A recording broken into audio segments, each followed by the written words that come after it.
Welcome back to the Morning Blend. Well, every day it seems like there is another social media outlet. Each one of them holds a little bit or even a lot of our personal information.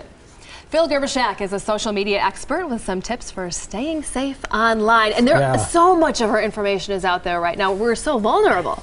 Yeah, there's way too much information, way too many sites, way too many opportunities to get your identity stolen. Okay, so you got hacked? Yeah, last week, my PayPal account. Last week.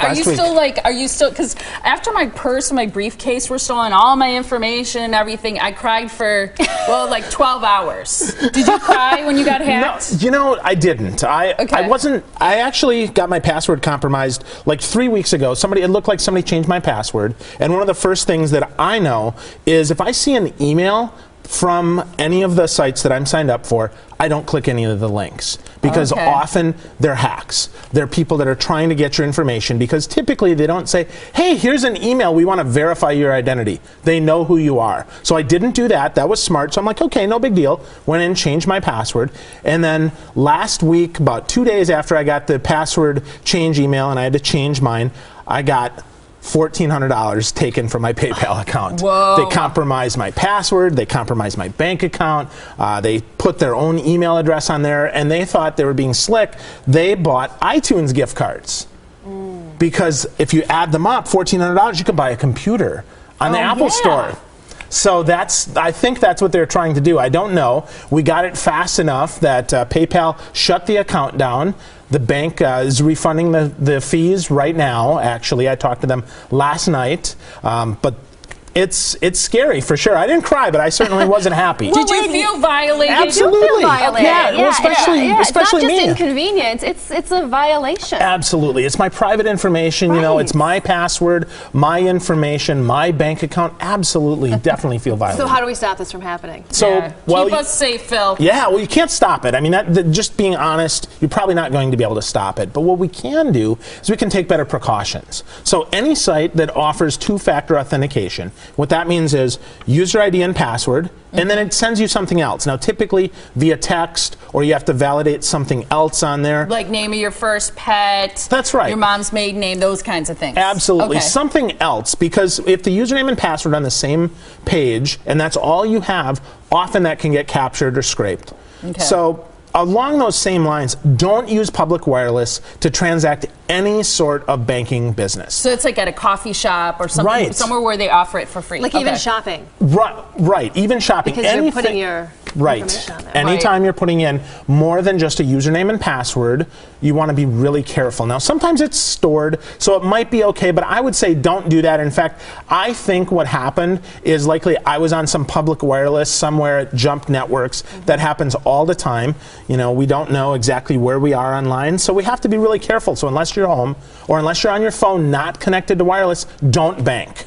Okay, you also say you should log in and log out at least once a week for any site that has a lot of your data on it, or anything that has your credit card or you've put that information in there. Absolutely. That password hack, that email, had that been a hack, I would have not been surprised, because I do log in and log out of things. But here's what we often do is we get lazy and we leave things logged in, and then we have our username and password stored. We never change it. It's there for years and years and years. Somebody logs in, and even though it only stores the last 4 of your credit card, it still has enough data that they can back that up. They can find out who you are. They can intercept mail, forward mail, do things. So again, log in and log out of that browser periodically to make sure that you know what the username and password is, that you know what your security questions are. So if you get stuck like I did, you wouldn't be stuck. You would know those answers to those questions, because I was in Toronto yesterday and they tried to hack my account again.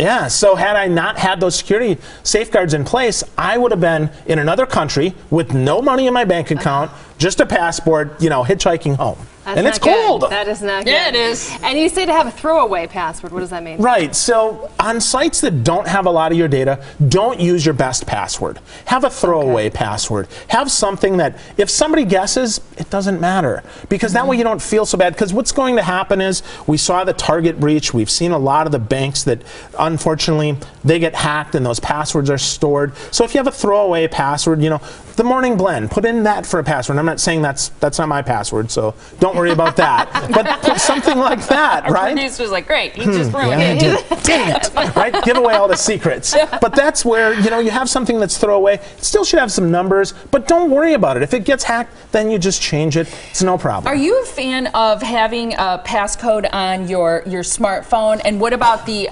fingerprint or thumbprint verification? Absolutely. You have to lock your smartphones. Smartphones are really the key to everything, because when you think about it, you bank on there. That second factor of authentication, it comes via text message. Well, that's your smartphone. So you have to make sure that you have some sort of passcode on there. I recommend a harder one, but even 4 digits is great. A lot of the Android phones, though, have a pattern. If you hold it up, you can see the pattern that people are drawing. So fingerprint is better.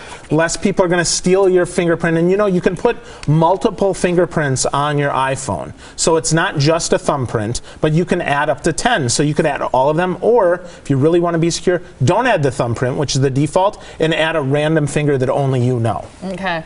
Am I the only one that can't get the thumb thing to work? I can't either. I know. So try a different finger. Okay. Try a different finger, everybody. And, Here's your tip for it probably today. goes without saying, but don't share your password, right? Right. Don't share your passwords, and don't give anybody your smartphone. And don't use the word password for your password. Or the morning blend. Or, Yeah. all right, people. Great to see you, Phil. Really good tips. And I'm sorry you were violated like that. That happens, you know. PhilGerbishak.com is the website to go to for more information. Keep you safe. I love it when you're here. Thank you so much, Phil.